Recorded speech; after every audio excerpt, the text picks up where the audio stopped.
시스템 과학자들은 자신들의 연구로부터 나온 개념들과 데이터의 중요성을 표현하려고 할 때 순환적 인과관계, 호혜적 인과관계, 상호적 인과관계 또는 상호 결정과 같은 용어들을 사용했다. 이런 개념이 다른 학자들도 차용해서 쓰기 때문에 시스템 과학자들이 사용했던 다양한 용어들은 우리가 익숙할 필요가 있죠. 왜냐하면 여러 학자들이 이걸 또 인용해서 쓰고 있기 때문에 어쩌면 같은 내용인데 다른 용어로 표현될 때 우리가 혼란을 겪을 수 있는데 같은 비슷한 것을 표현하려고 할 때 이런 용어들을 쓴다고 하는 것을 이해하는 게 좋겠어요. 여기서 순환적 인과관계를 cyclical causality, 그 호혜적 인과관계는 reciprocal causality, 상호적 인과관계를 mutual causality 또는 상호 결정, interdetermination 이런 용어들이 사실은 같은 것을 담고 있다는 얘기예요. 그 상호적이라는 것을 뮤처리라고 표현하기도 하고 리시프로컬이라고 표현도 하는데 이런 상호적 혹은 호혜적 인과관계라고 하는 것 경우에 따라서는 이게 순환적이라고 하는 의미에서 사이클리컬 코셀러티라고 얘기를 하고 어떤 변수 하나가 독자적으로 어떤 것을 결정한다기보다는 상호 작용을 통해서 결정한다는 의미에서 상호 결정이라는 의미에서 인터디터미네이션 이런 용어들을 쓰는데 같은 현상을 표현하는 다양한 용어라고 우리가 이해하는 게 우선 중요할 것으로 보여요. 자연과학에 종사하는 시스템 이론가들에게 이 인과관은 예정된 시계장치 같은 우주로서의 모형이든 맹목적이고 우발적인 우연의 작용으로서의 모형이든 자연에 대한 과거의 모형들에 대한 설득력 있는 대안을 제공한다. 자연에 대한 과거의 모형들에 대해 설득력 있는 대안을 제공한다. 이제 이렇게 얘기를 하고 있죠.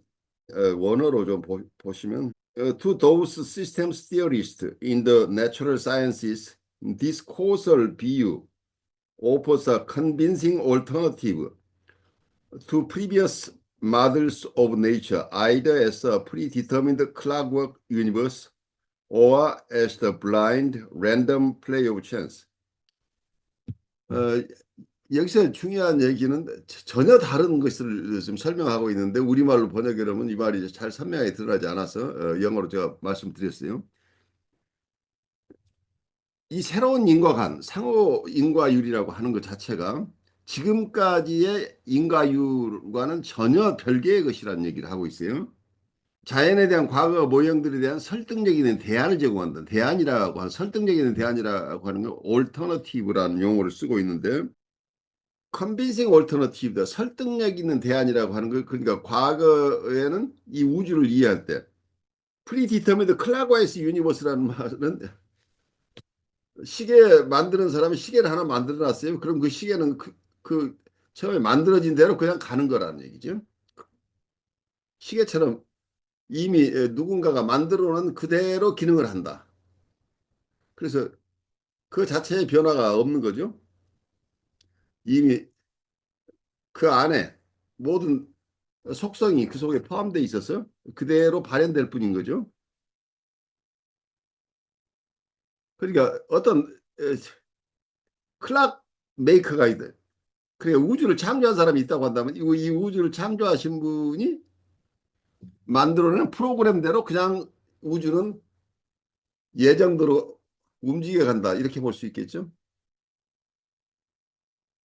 그러니까 그걸 제일 원인이라고 얘기를 하기도 하고 그 개념을 신이라고 얘기를 하기도 하고 창조자라고 얘기를 할 수도 있는데 최초의 원인에 의해서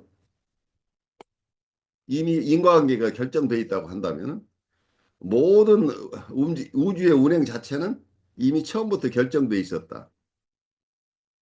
이제 이런 개념이거나 또 하나는 어떤 인과관계를 전혀 무시하고 우발적인 것이다. 원인이 따로 없는 것이다. 혹은 우연에 의해서 우연히 우연을 낳을 뿐이다. 이제 이렇게 보는 것. 극단적인 결정론과 극단적인 무인론 혹은 우연론이 뭐 이런 개념들을 가지고 있었는데 이런 개념들만 가지고는 이 우주를 이해할 수 없고 이 우주라고 하는 것은 어쩌면 단순하게 공간적인 우주뿐만이 아니고 이 세상 전체 사물의 원리를 우리가 이해할 수 없다는 얘기죠. 그리고 우리의 인간의 마음의 원리도 이해할 수 없다는 거죠. 그래서 이 인과관계 이론 혹은 불가에서는 연기법이라고 하는 건 굉장히 심오한 내용을 담고 있는 것이죠. 우리가 우주를 어떻게 바라보느냐, 우주를 이해한다고 하는 것은 결국 우리 인간을 어떻게 바라보느냐 이슈하고 같이 맞물려 있기 때문이죠. 그 다음 얘기를 보면 그리고 그것은 사회과학에 종사하는 시스템 이론가들에게는 자극 반응이라는 선형적 모형을 가지고 있는 행동주의, 비헤이비어리즘의 오리를 설명해 준다. 그것은 또한 사회과학자로 하여금 예를 들면 학교, 직장, 주택, 그리고 건강 사이의 상호 인과관계에 대한 고려 없이 분리된 원인들을 가지고 사회 문제를 진단하고 프로그램을 수립하는 것이 부적절하다는 것을 깨닫고 설명할 수 있게 했다. 그들은 이러한 상호적 인과관을 지적 혁명을 예고하는 것으로 그리고 우리 시대에 나타나고 있는 새로운 문화 패러다임의 중심으로 보고 있으며 그러한 점에서 그것은 공생적이고 협동적이고 다원주의적이고 상호주의적이라고 기술하고 있다. 우리가 보통 실제 어떤 문제가 있을 때 우리가 원인을 분석하는 것은 굉장히 일방적이죠. 다양한 원인 중에 우리가 임의적으로 그중에 이게 중요하다고 생각하는 한두 가지 원인을 가지고 파악을 하는데 사실은 어떤 결과가 왔을 때는 굉장히 다양한 요소들이 상호작용을 해서 결과가 오는 것인데 우리가 이걸 다 파악해낼 능력이 없으니까 우리는 그중에 주요한 것을 뽑아서 이것이 이것의 원인이다. 이제 이렇게 하고 있는 인과관계를 어쩌면 처음에 그 원인에서 결과가 나왔다기보다는 결과를 보고 원인을 우리가 찾아가는 것일 수도 있어요. 거꾸로 보면. 뭐가 이게 왜 일어나는지 알아야 되니까. 그럼 그 원인은 어디인가 원인은 있을 것이다. 어떤 결정론의 입장에서 본다면 무슨 원인이 있으니까 이 결과가 왔을 것이다. 그런데 문제는 그 결과는 그렇게 단순하지가 않은데 우리는 각자가 생각하는 중요한 팩트라고 생각하는 하나나 둘 이런 것에 그 모든 책임을 몰아버릴 수 있는 거죠.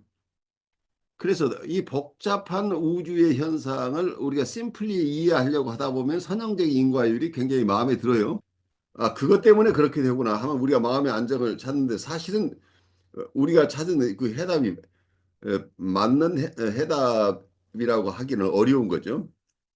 다양한 요인들이 함께 작용하고 있는데 그래서 어떤 정책을 결정하는 사람들도 아까 여기서 나온 이 얘기로 학교, 직장, 주택, 건강 이런 다양한 것들을 어떤 어느 한 측면만 보고 우리가 결정할 수 있는 거죠. 그만큼 복잡한 현상들을 우리가 대하는데 우리 익숙하지 않기 때문에 그중에 우선 두드러진 몇 가지를 가지고 이해하려고 하는 거죠. 우리가 어떤 인간이 가지고 있는 인식 능력의 한계 때문에 불가피하게 이런 선형적 인과율에 의존할 수밖에 없는 부분이 있겠죠.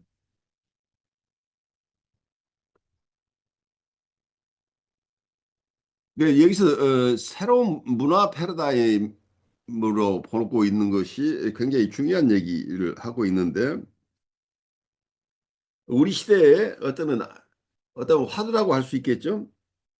우리 시대의 시대 정신하고 연결되는 부분인데 여기서 심바이오틱, 시너지스틱, 플루럴리스틱, 뮤추얼리스틱 이런 용어들을 쓰고 있는데 현대 문화 현상을 우리가 이해하는데 심바이오틱 혹은 심비오틱이라고 하는 건 공생적이라는 얘기이고 시너지스틱 서로 협동적으로 시너지 효과를 나타낸다고 할 때 서로 협동했을 때 A와 B가 가지고 있는 것보다 더 큰 어떤 효과를 더 큰 힘을 발휘할 수 있다고 하는 이런 시너지 효과에 대한 얘기를 여기서 하고 있고 다원주의적이고 그게 플루럴리스틱 뮤추얼리스틱, 상호주의적이고 다원주의적이라고 하는 거. 그 아까 제가 얘기대로 우리는 정신분석 세계에서도 어떤 그 원인을 찾는데 너무 심플하게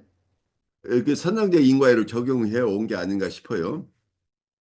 그래서 우리 사회 현상을 우리가 연구할 때도 사회 현상을 연구할 때 우리 베어리어블이라고 할 때 변수는 수없이 많은데 우리가 실제 과학적인 모델로서 연구를 할 때 과학자가 어떤 리서치를 할 때 수없이 많은 베어리어블 중에 자기가 어떤 특정한 베어리어블 하나나 두 개를 가지고 그 결과를 예측하는 이런 연구를 하죠. 그러면 거기에 어떤 가정이 붙냐면 만약에 하나의 베어리어블을 가지고 한다면 그 베어리어블, 그 변수 이외에 다른 변수들은 전혀 영향을 미치지 않는다는 전제에서 연구를 하는 거죠. 근데 현실은 그런 현실은 없는 거죠. 진공 상태에 있는 것은 없다는 얘기예요. 그래서 그 결과치가 정말 진공 상태에서 결과가 나온 게 아니라는 데 어려움이 생기는 거죠. 그래서 그 결과치를 신뢰할 수 있느냐. 그 하나의 원인과 이 결과를 이렇게 어떤 거기에서 여러 가지 수학적인 결론도 내고 거기에서 어, 저도 저 MBA 하면서 그런 리서치를 한 적이 있는데 여러 가지 변수 중에 몇 개를 가지고 연구를 하는 것 자체를 내가 봐도 이게 신뢰할 수 있을까 하는 의심이 가는 거죠. 그게 굉장히 자의적인 거죠. 여러 변수 중에 그, 그 변수하고 이것이 영향을 주고받을 수 있는데 다른 변수가 그대로 있을 수가 우리 역사적인 데이터는 여러 실제 그러니까 사회과학 쪽에서 리서치를 한다고 한다면 환율의 변화와 무역 규모에 대한 어떤 연구를 한다고 한다면 인과관계가 있는 것은 사실인데 환율이 높아지면 그 또 환율이 낮아지면 그 영향이 있긴 한데 그 원인과 결과를 직접적으로 연결시킬 수 있느냐. 거기에는 환율뿐이 아니고 다른 여러 요소들이 동시에 작용해서 그 데이터가 나온 거라니. 현실적인 데이터는 많은 원인들이 동시에 작용해서 나타나는 결과치인데 우리는 그 결과치하고 어떤 원인을 하나나 두 개를 상정해서 그 관계를 연구를 하는데 그 관계에서 연구를 하다 보면 많은 데이터를 놓고 보면 어떤 수치들이 나오긴 하는데 그것이 정말 이 인과관계를 정확하게 규명하는 것이냐 하는 어려움이 생기죠. 그래서 리서치 쪽에서 여러 변수를 동시에 연구하는 이런 리서치들도 하고 하는데 우리가 하는 어떤 연구의 한계가 있는 거죠. 그러다 보니까 과학적인 논문이라고 하는데 과학자들이 쓴 논문들 중에 서로 상반되는 결론을 가진 논문들이 수없이 많죠. 근데 그 논문들이 다 잘못됐다고 하기보다는 그건 어떤 가설을 가지고 자기 가설하에서 연구한 거기 때문에 그 가설하에서는 다 양심적인 결론이 나왔어요. 근데 전체적으로 보면 서로 상반되는 결론이 나오는 거죠. 그래서 어떤 가설을 전제로 하고 거기에 자기가 취사 선택한 베어리어블을 가지고 어떤 연구를 하고 있기 때문에 그 연구 결과를 그런 가설이 항상 존재하지 않고 가설하고 상관없이 현실 사회는 실제 세계는 우리가 가설로 잡아낼 수 없을 만큼 복잡다단한데 이 복잡다단한 것들을 우리 과학자들이 연구했다고 해서 그게 정말 다 잘 이해를 하고 있느냐. 과학자가 보고 있는 것은 실제 세계의 편린을 보고 있을 뿐인 거죠. 그러니까 말하자면은 가장 과학적이라고 하는 것은 가장 부분적이라고 봐요. 제가 논문을 써보니까. 욕심이 많은 그 논문을 쓸 수가 없는 거예요. 왜냐하면 그 변수를 아주 심플하게 잡아야만 결론을 내릴 수가 있는데 이게 욕심을 부려서 여러 가지를 연구하겠다고 하면 결론을 내릴 수가 없는 상황이 일어나니까.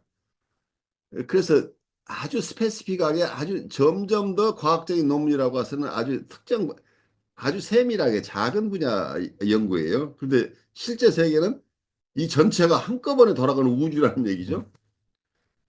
그래서 이 우주의 실제 움직임을 이해하는 것은 그만큼 어려워지는 게 아니에요. 오히려 연구가 깊어지면 깊어질수록 좀 더 세분화된 이론을 가지고 있을 뿐이지 이 통합된 어떤 견해를 가지기가 굉장히 어렵다 하는 생각이 들어요. 그래서 서양의 의술이 굉장히 많은 사람에게 큰 도움을 주는데 의사들이 전부 전문화돼 있어서 의사를 찾아갔지만 어느 한 사람이 몸이 어디가 전체적으로 어디 어떤 어려움이 있을 때 그 증상이 확실하게 드러나는 것 이외에는 병원에서 그 원인을 찾기가 굉장히 힘들죠. 그 온갖 검사를 다 해서 운이 좋으면 찾아내는데 각자가 의사들이 자기 전문 분야가 있기 때문에 자기 전문이 아니면 모른다는 얘기, 의사지만. 그러다가 제가 제 주변에 있었던 일인데 가까운 분이 굉장히 두통이 왔는 이 머리가 아픈데 도대체 그 왜 머리가 아픈지를 알 수가 없는 이런 현상. 병원에 입원해서 한 달 이상 있어도 여러 측정을 해도 아무도 이거 원인을 찾아내는 거다. 그런데 사람은 점점 힘들고. 근데 여기에 있는 큰 병원이지만 또 다른 큰 병원으로 옮겼어요. 맨하탄에 있는 병원으로 옮겼는데 다행히 그 의사들 중에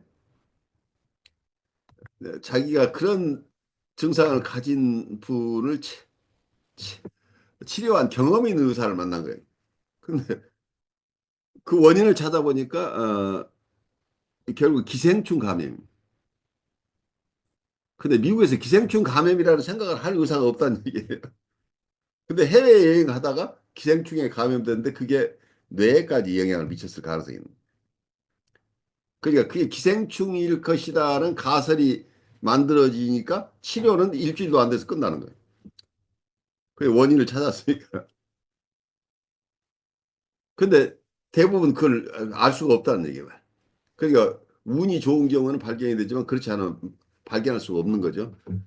시스템 전체를 전체가 어떻게 움직이고 있는지를 이해하지 못하니까 너무 구획화된 지식만 가지고 있죠, 의사들이.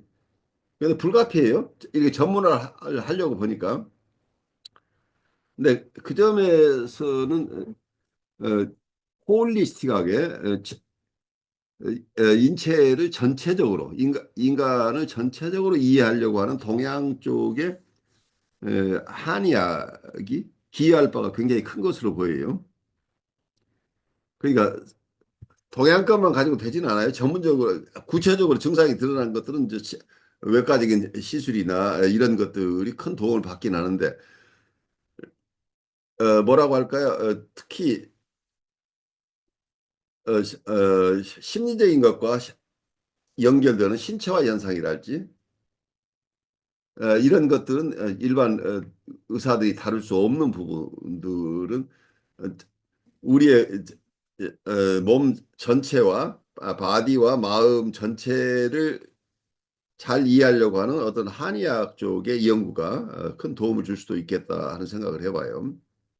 그 어쩌면 서양 사람들은 비과학적이라고 하지만 우리 진맥을 하잖아. 진맥을 한다는 게 서양 사람들은 믿을 수가 없는데 사실은 수천 년 동안 이 진맥을 통해서 인체의 신비를 우리는 이해해 온 거잖아요. 그러니까 눈으로 보이고 수치화할 수 있는 것만 믿는 서양식의 방식만 가지고는 찾아낼 수 없는 것들을 찾아낼 수 있는 부분이 있는 거죠. 김도환 선생님도 이 얘기를 좀 나눴으면 좋겠어요. 네, 저도 학부를 이제 공대를 다녔었고, 또 이제 실험실에서 많이 있었는데, 뭐랄까, 실험을 한다는 것은 교수님이 이야기하신 것처럼 변수를 다 고정시키고 하나의 변수만 변화를 시켜서 결과가 어떻게 나오는지를 보고, 이제 이 변수가 어떤 영향을 끼치는지를 이렇게 파악하는 실험인데, 그때는 뭐 변수를 고정한다는 것을 당연하게 생각을 했는데, 지금 이야기를 이렇게 듣고 생각해 보면, 우리가 변수를 고정했다는 게 큰 차원에서 보면 고정한 것 같지만, 미시적으로 보면 그거를 똑같다고 볼 수는 상황마다 미세하게 다르지 않았나. 그렇죠. 네, 고정시킬 수 없는 걸 고정시켰다고 우기는 거죠. 네. 그런 것이 큰, 뭐랄까, 어떻게 보면 과학의 큰 맹점인 것 같고요. 그 다음에, 또 생각을 하는 게, 그 에고가 뭐 믿음을 이렇게 가질 때, 아, 저거는 진실이야. 이런 믿음을 갖는 로직이 어, 굉장히, 뭐랄까, 전형적이다. 이런 생각이 들었어요. 그래서 단순히 변수 두 개만이라도 서로 조합해서 막 변화를 일으키면 이 결과가 어떤 영향을 받았는지를 유추를 못하고 그 유추는 과학적이지 않다고 생각을 하기 때문에 음, 그런 접근은 전혀 이제 생각해 보지도 않는 것 같아요. 비과학적이다고 좀 이야기하는 것. 근데 어, 정말 다 고정시키고 단 하나만 변화를 줬을 때 나타나는 현상 가지고만 그것을 세상을 파악을 한다는 것은 굉장히 단순한 능력인 것 같아요. 음, 근데 거기에 기반해서 우리가 이제 뭔가 이렇게 로직을 세워낸 것에 대한 좀, 뭐랄까, 그것에 대한 좀 공허함들이 생기는 것 같아요. 공허함과 함께, 어, 또 다른 가능성들에 대한 희망도 있는데, 그래서 이 직관이라는 것에 대해서 좀 더 신뢰할 수 있는 그런 생각도 들고요. 이 직관이란 게 여러 변수가 작용을 하는데도 불구하고 뭔가 아는 듯한 느낌이 들 때, 음, 그거는 전혀 과학적이지 않는 방식인데도 전혀 이렇게, 과학적이 아니라고 하는 것이 어쩌면 통합적인 시스템일 수도 있는 거죠. 네, 그렇죠. 더 고차원적인 그 프로세스인데, 뭐, 그걸 너무 저차원적인 프로세스에만 필터를 걸치다 보니, 그건 전부 다 비과학적이라고 이제 하는 거예요. 감지되지 않는 그 혼란스러운 하나의 파편적인 사실로만 흩어져 버리는 것 같은데, 그게 어떻게 보면 더 고차원적인 뭔가를 담고 있는데, 우리 에고가 아직 거기까지, 뭐랄까, 따라가지 못하는 그런 느낌이 들었습니다. 그렇죠. 그러니까 우리는 선형적인 인과이나 이분법 정도의 거기에 예, 적응이 돼 있는 거지. 그걸 넘어서는 단계를 못 가는 거죠. 그러니까 우리가 2차원에 살고 있는데 이거 3차원, 4차원의 얘기를 우리는 소화를 못 하니까 없다고 와버리는 거죠. 그래서 정신 영역에서도 마찬가지로 너무 심플하게 이거 보는 거 자체가 그러니까 불가에서 배워야 될 부분은 그 유무, 양변이 아닌 그 중도에 대한 얘기들을 우리가 깊이 이해해야 될 필요가 있는 거죠. 그러니까 서양 사람들이 그 논리가 아니라고 얘기하는 건 그 발 논리가 진정한 논리일 가능성이 있는 거예요. 동양에서는 패러닥스를 수용을 하는 논리를 개발한 거고 서양 사람은 패러독스가 있으면 안 되는 거야. 그러니까 세상에 어떤 것을 둘로 나누어서 이해할 수 있는 게 어디 있어요. 그러니까 있다 없다 정도는 아주 단순한 거잖아. 근데 있는데 어떤 모습으로 있느냐. 그리고 있다하고 없다가 정말 구별되는 것이냐 하는 어려움이 생기죠. 원시인이 보면 해가 있다가 낮에는 있다가 저녁에 없어졌잖아. 근데 아침에 새로 해가 떴는데 이 해는 죽었다가 살아난 건가? 그게 있다 없다만 가지고는 해결할 수 없는 논리가 그 속에 숨어 있잖아요. 있는 것도 아니고 있다는 것도 아니고 없다는 것도 아니다. 있기도 하고 없기도 하다는 이런 논리들이 동양에서는 굉장히 발달해 있죠. 그 단순하게 있다고 우기지도 말고 없다고 우기지도 말고 있기도 하지만 또 없기도 하다. 이제 이런 걸 서양 사람들은 이게 무슨 엉뚱한 소리냐, 비과학적인 얘기다라고 생각을 하는데 그런 사고를 할 수 있는 것은 더 고차원적인 종합 능력이 필요한 거잖아. 사고 능력이. 그 이분법을 무시하는 게 아니라 이분법을 필요에 의해서 자료를 모으는 데 굉장히 필요하긴 한데 이것을 종합해서 판단하는 능력은 그 이분법을 넘어서야 되는 거죠. 그래서 서양에서 얘기하고 변증법적인 어프로치라고 하는 게 이제 동양적인 것을 좀 가져와서 얘기를 하는데 정, 반, 합. 그것도 너무 공식적이죠. 정과 반이라고 하는 것 자체를 그 이분법으로 나눈 것부터가 지금 문제가 있는 거죠, 사실은. 정도 아니고 반도 아니고 그 현상을 실제로 있는 그대로 보지를 못한다는 얘기. 이분들은 나누지 않고는 볼 수 없다라는 개념을 가지고 있는 거예요. 이 시스템 이론이 원래 생물학자였던 분이 개발한 이론인데 대단히 파워풀해요. 어떤 심리학이나 이런 사회학 전반에 걸쳐 영향을 미칠 수 있는 거기 때문에 그러니까 근본적인 그분이 거기까지 생각했을지 모르지만 이 시스템 이론 자체가 불가의 연기법과 맞닿아 있다고 하는 거거든요. 과학자로서 자기가 이해하지 못했던 것을 연결시켜 주는 것이 말하자면. 그러니까 서양에도 지난 시간에 우리 얘기했지만 상호 인과율적인 패러다임을 가진 분들이 있었다. 마이스터 에크하르트나 혹은 구사의 니콜라스 이런 영상가들은 이미 그런 상호 인과율적인 견해를 가지고 영성적으로 인간과 하나님과의 일치라고 하는 이런 영성 체험 속에서 상호 인과율의 개념을 이분들은 이미 체득을 했는데 그것을 철학적으로 이해를 하지는 못했던 거지. 그러니까 이게 상호 인과율이라는 개념 자체와 선형적인 인과율이라는 것이 이게 식별이 돼서 서로 이게 맞지 않는다는 이런 연구까지 가지는 못했는데 나중에 지금 와서 보니까 그분들의 영성적인 어프로치는 사실은 상호인과율적인 어프로치였다. 이제 지금 이렇게 보이는 거죠. 그래서 그런 점에서 동양 분들은 일찍부터 그걸 가지고 치열하게 다퉜다는 것 자체가 동양 문화권이 훨씬 앞서 있다는 거지. 이런 부분에서. 인과를 바라보는 어떤 시선이 어, 어, 동양 사람들은 과거부터 치열하게 이런 근본적인 연기나 인과에 대한 개념이 있어서 거기에 서로 다른 의견을 가지고 다툴 수 있었다고 하는 것 자체가 굉장히 정신문화적으로 일찍 발달했다고 볼 수 있는 거죠.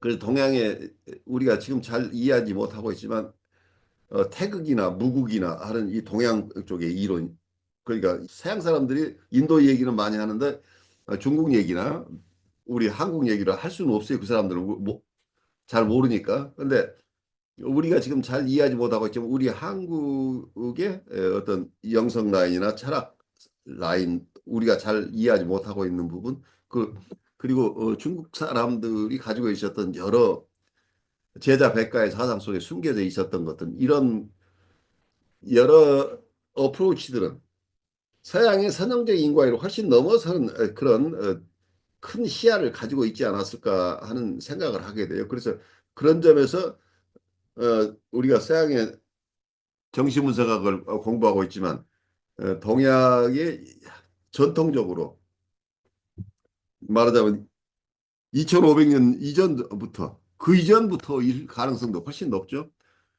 그러니까 여기서 인도 사상 얘기를 하면서 보통 기원전 5세기, 6세기를 얘기를 하는데 기원전 5세기, 6세기 뭐 이런 무렵이 인도에 이미 여러 가지 인과율에 대한 이론이 있었고 석가모니가 탄생해서 불교의 독특한 연기법을 주창한 거잖아요. 배달을 중심으로 있었던 선형제 인과율에 대한 반대 이론이 불가해서 출현했다고 하는 거예요. 그게 그런데 그 같은 시기에 중국에서 제자백과 사상이 발달했다는 거예요. 중국의 다양한 어떤 사상들은 이 불가의 사상하고는 별개로 또 발달해 온 거죠. 근데 나중에 가서 상호 영향을 미친 거죠. 그만큼 동양권에서 가지고 있었던 동양 철학적인 사유는 굉장히 깊은 게 아닌가 싶어요. 그리고 현대인들이 따라가지 못하는 거지. 그분들의 문화가 저급한 게 아니란 얘기예요. 오히려 우리는 너무 어, 이분법적인 선형적인 인과의 과학적인 태도에 너무 길들여져 가지고 실제계를 이해하는 어떤 이런 상호 인과율적인 어프로치는 우리가 굉장히 퇴보이지 않은가 싶어요. 과거보다.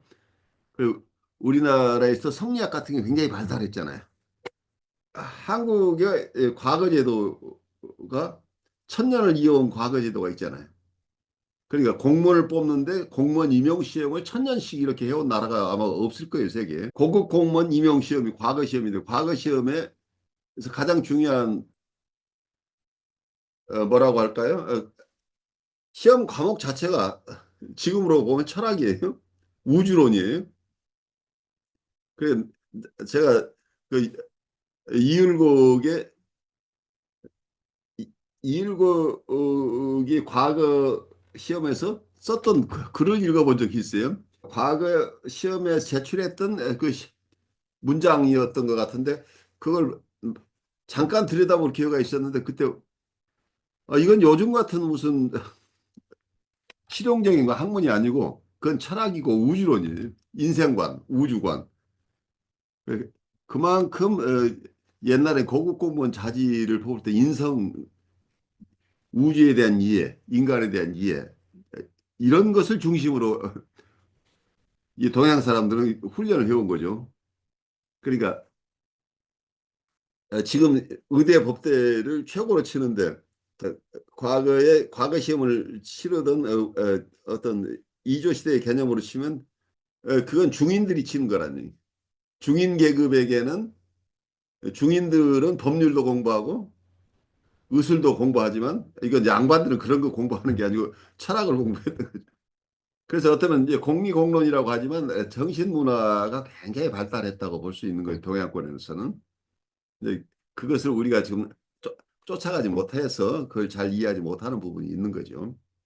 시스템 분야의 개척자인 아나톨 라포포트는 고대 세계에는 인과관계에 대한 과정 위주의 개념을 위한 분석적 도구들이 존재하지 않았다고 생각하는 반면 마고로 마루야마와 같은 다른 사람들은 상호 인과율이 많은 비과학적 문화들의 세계관이었음을 지적한다.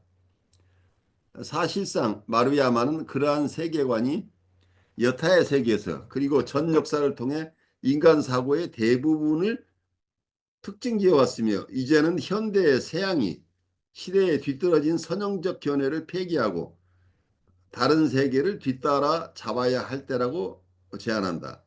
여기 아주 서로 상반되는 견해가 나오죠.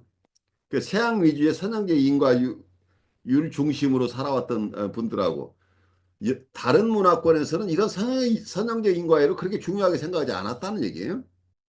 그러니까 비과학적 문화라고 하는 게 서구적인 개념이잖아요. 과학적이라고 하는 게 이게 최고라고 생각했던 거죠.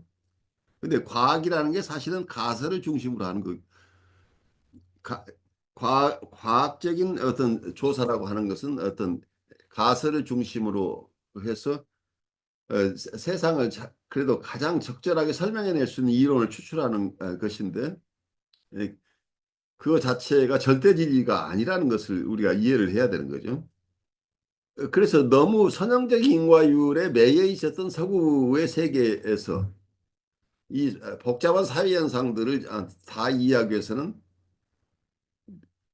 서양 사람들이 생각하는 비과학적 문화권이라고 하는 다른 문화권, 특히 동양 문화권이 가지고 있었던 상호 인과율적인 부분들을 서양 사람들이 지금 뒤쫓아 가야 된다는 얘기를 하고 있는 거죠. 어쩌면 우리도요 서양 사람들의 영향을 받아가지고 많은 부분에서 서양 사람들처럼 사고를 하고 있는데 그래도 우리에게 주어진 동양적인 유산이 있으니까 서양 사람들보다는 조금 더 이 상호 인과를 더 잘 이해할 수 있지 않을까 하는 희망을 가져봐요.